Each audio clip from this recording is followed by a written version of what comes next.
Shalom, pagi bersama tundukkan kepala, pejamkan mata sejenak. Tuhan Bapa, inilah keberadaan anak yang Engkau kasihi. Kami masih bisa hidup, kami bisa bernapas, semua karena kasih karunia-Mu yang Kau berikan dalam hidup kami, keluarga kami. Dan pada pagi hari ini sebelum kami mengadakan aktivitas lain, kami mengutamakan Engkau, mencari kerajaan Allah dan kebenarannya. Itulah kami mengadakan satu mesbah keluarga, mesbah pribadi. Kami boleh naikkan pujian dan penyembahan. Kami rindu untuk dengarkan renungan firman-Mu. Roh Kudus tetap mengurapi hamba-Mu. Roh Kudus tetap mengurapi kami dan lembutkan hati kami, sehingga butir firman menjadi berkat buat kami, dan kami juga boleh naikkan doa syafaat kepada Tuhan. Haleluya, amin. Shalom, pagi. Mari sama-sama kita akan membaca firman Tuhan 2 Korintus pasal 11. 2 Korintus pasal 11 ayat 16 sampai ayat yang ke-25. 2 Korintus pasal 11 ayat 16 sampai 25 dan ayat 26 sampai ayat 33 besok. Ayat 16, kuulangi lagi, jangan hendaknya ada orang menganggap aku bodoh. Dan jika kamu juga menganggap demikian, terimalah aku sebagai orang bodoh, supaya aku pun boleh bermega sedikit. Apa yang aku katakan, aku mengatakannya bukan sebagai seorang yang berkata menurut firman Tuhan, melainkan sebagai seorang bodoh yang berkeyakinan bahwa ia boleh bermega. Karena banyak orang yang bermega secara duniawi, aku mau bermega juga, sebab kamu suka sabar. Tapi orang bodoh, karena kamu begitu bijaksana. Karena kamu sabar jika orang memperhambakan kamu, jika orang menghisap kamu, jika orang menguasai kamu, jika orang baku angkuh terhadap kamu, jika orang menampak kamu. Dengan sangat malu aku harus mengakui bahwa dalam hal semacam itu kami terlalu lemah.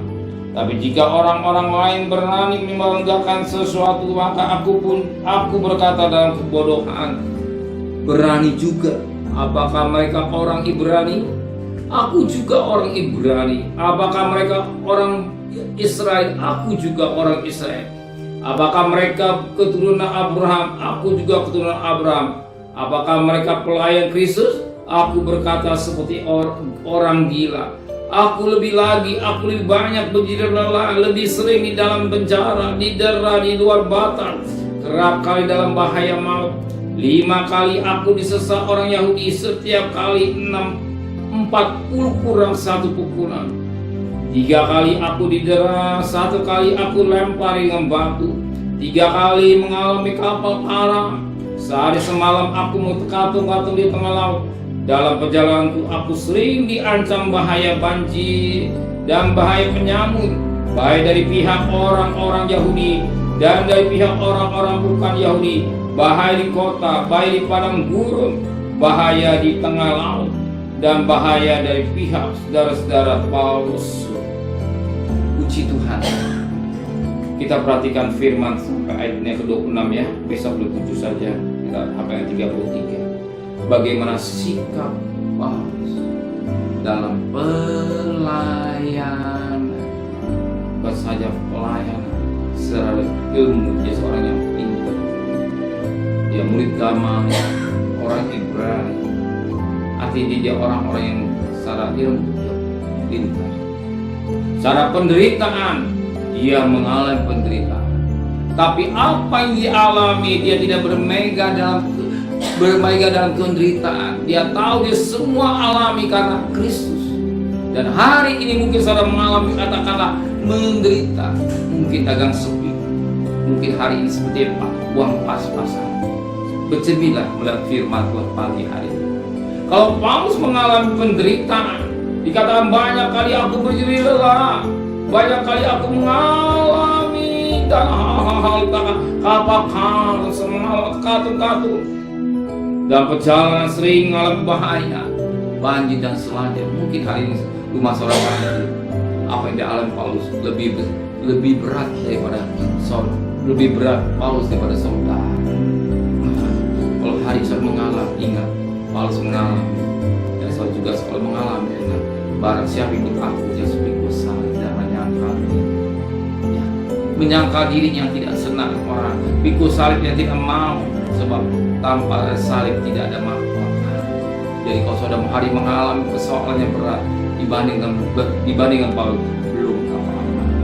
Ya, kalau Paulus ternyata tidak dibiarkan Tuhan, dan saudara juga tidak dibiarkan Tuhan. Dan firman Allah katakan, tidak dibiarkan kita tergeletak. Tangan Tuhan selalu menopang saudara. Amin. Tangan Tuhan selalu menopang saudara. Kalau saudara jatuh, Dia selalu menahan, menopang saudara. Maka pagi hari kita datang, kita menyerahkan hidup kita kepada Tuhan. Kita percaya, Paulus ditolong Tuhan, Paulus distai Tuhan sekali itu menghadapi tantangan demi tantangan, tapi dia belajar menyerahkan hidup sepenuh kepada Tuhan.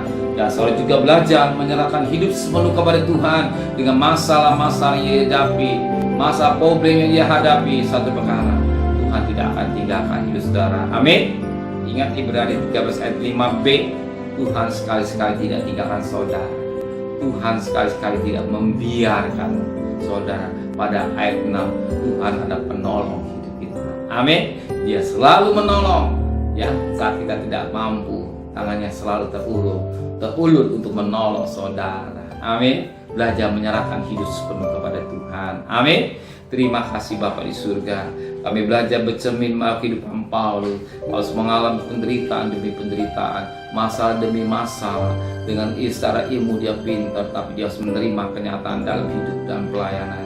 Dia tidak marah-marah, dia tidak mengutuk, tapi dia belajar menyerah dengan apa yang dihadapi. Demikian juga kami belajar menyerah dengan hidup yang kami jalani. Satu perkara, Tuhan tidak tinggalkan hidup kami. Serta perjalanan kami bekerja, berdagang, sekolah, kuliah, apa jadi kebutuhan kami percaya juga Engkau tahu Tuhan kami. Kembalikan besok pagi dalam tubuh yang sehat, dengan tidak kurang satu apapun juga. Berkati Bapak Presiden, Wakil Presiden, para Menteri, para Gubernur, para Bupati, para Wali Kota, para Camat, para Lurah, para RW, para RT, para medis, para lawan, para TNI, para Polri, dan suasana politik. Kau berikan mereka hamba-hamba Allah yang takut pada Tuhan, dan keamanan tetap ada buat bangsa kami Indonesia. Terima kasih Bapa di surga. Segala kekasih, terimalah berkat nikmat dari Allah Bapa, cinta kasih sayang dari Tuhan Yesus Kristus, dan berkat Roh Kudus di atas saudara mulai hari ini sampai Maranatha Tuhan Yesus datang. Yang cinta Dia katakan amin.